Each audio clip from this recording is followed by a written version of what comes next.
மஞ்சள் காமாலை நோயால் மறைந்த திரைப்பட பாடலாசிரியர் நா. முத்துக்குமாரின் உடல் தகனம் செய்யப்பட்டது. அவரது இறுதி ஊர்வலத்தில் திரையுலகினர் உள்ளிட்ட ஏராளமானோர் பங்கேற்றனர்.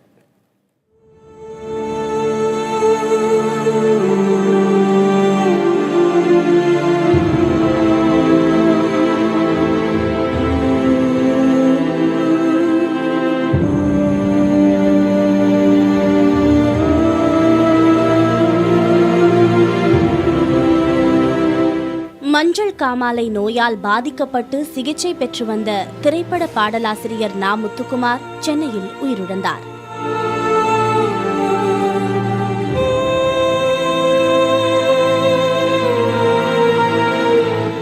அண்ணா நகரில் உள்ள இல்லத்தில் வைக்கப்பட்டிருந்த அவரது உடலுக்கு திரையுலகினர், அரசியல் பிரமுகர்கள், பொதுமக்கள் என பலரும் இறுதி அஞ்சலி செலுத்தினர்.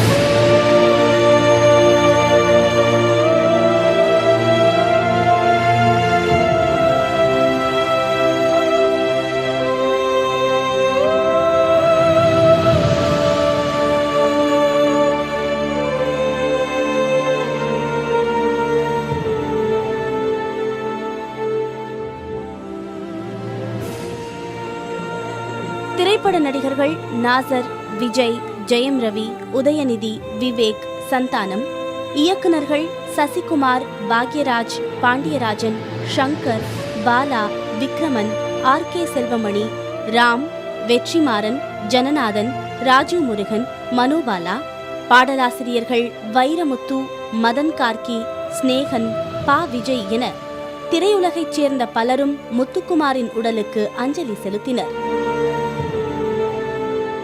தமிழ் படைப்பாளிகள் நீண்ட ஆயுளோடு துலங்க வேண்டும்.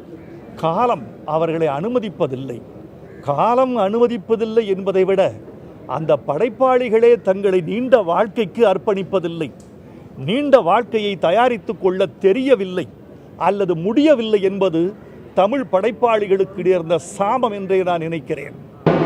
அவர்களுக்கு, அவருடைய குடும்பத்தார்களுக்கு என்னென்ன விதத்தில் நாங்கள் உறுதுணையாக இருக்கோம். ஆனால் இது நடந்திருக்கக்கூடாத ஒரு வயது, நடந்திருக்கக்கூடாத ஒரு சம்பவம்.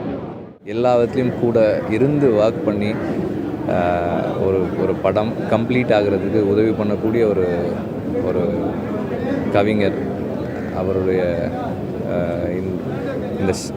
இது இவ்வளோ சடனாக இருக்குன்னு யாருமே எதிர்பார்க்கல. என்னால் இப்போ வரைக்கும் என்னால் டைஜஸ்ட் பண்ண முடியல.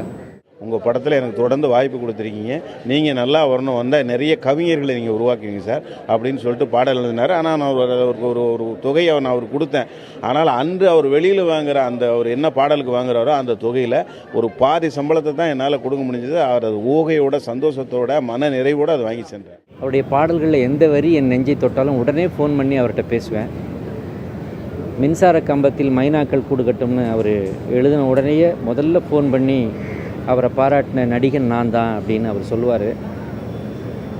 அவருடைய இழப்பு ரொம்ப மனசை பிசையுது.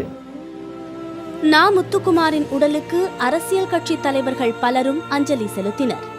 திமுக பொருளாளர் ஸ்டாலின், பாரதிய ஜனதா மாநில தலைவர் தமிழிசை சவுந்தரராஜன், மார்க்சிஸ்ட் கம்யூனிஸ்ட் மாநில செயலாளர் ராமகிருஷ்ணன், விடுதலை சிறுத்தைகள் கட்சி தலைவர் தொல் திருமாவளவன், நாம் தமிழர் கட்சியின் ஒருங்கிணைப்பாளர் சீமான், திராவிடர் கழக தலைவர் கி. வீரமணி உள்ளிட்டோர் இறுதி அஞ்சலி செலுத்தினர்.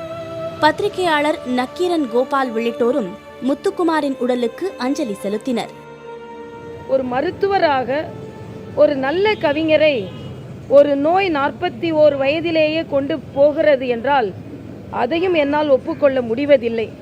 நான் கலைஞர்களுக்கெல்லாம் கொடுக்கும் வேண்டுகோள், எப்படி திறமையை வளர்த்து கொள்கிறீர்களோ அதே போல உடல் நலத்தையும் பேணிக்கொள்ள வேண்டும் என்பதுதான்.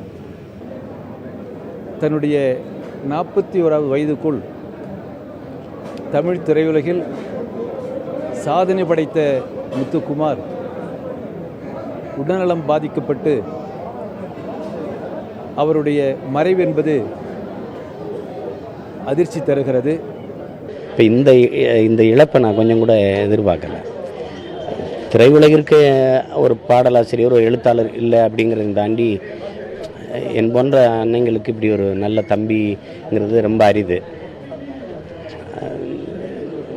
நாங்கள்லாம் பசியோடு இருக்கும்போது அவன் தான் பாட்டு எழுதிட்டு காசு கொண்டு வருவான்.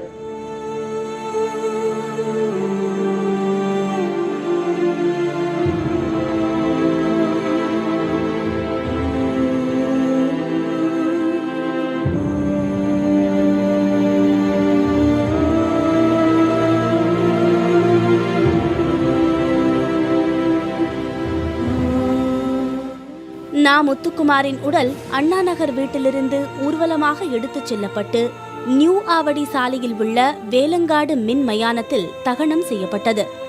இறுதி ஊர்வலத்தில் திரையுலகைச் சேர்ந்த ஏராளமானவர்கள் கலந்து கொண்டனர்.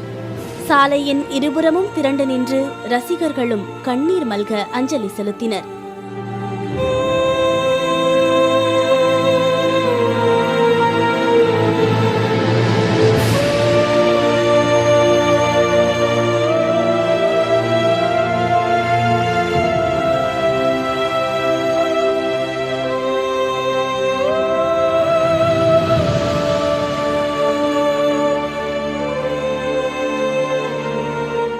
தமது செறிவுமிக்க திரைப்பாடல்கள், புத்தகங்கள் மூலம் கடந்த 16 ஆண்டுகளாக திரையுலகிலும் எழுத்துலகிலும் தனி முத்திரை பதித்து வந்த நா. முத்துக்குமாரின் மரணம் திரையுலகினருக்கு மட்டுமின்றி அவரது ரசிகர்கள், பொதுமக்களுக்கும் அதிர்ச்சியையும் வருத்தத்தையும் ஏற்படுத்தியிருக்கிறது.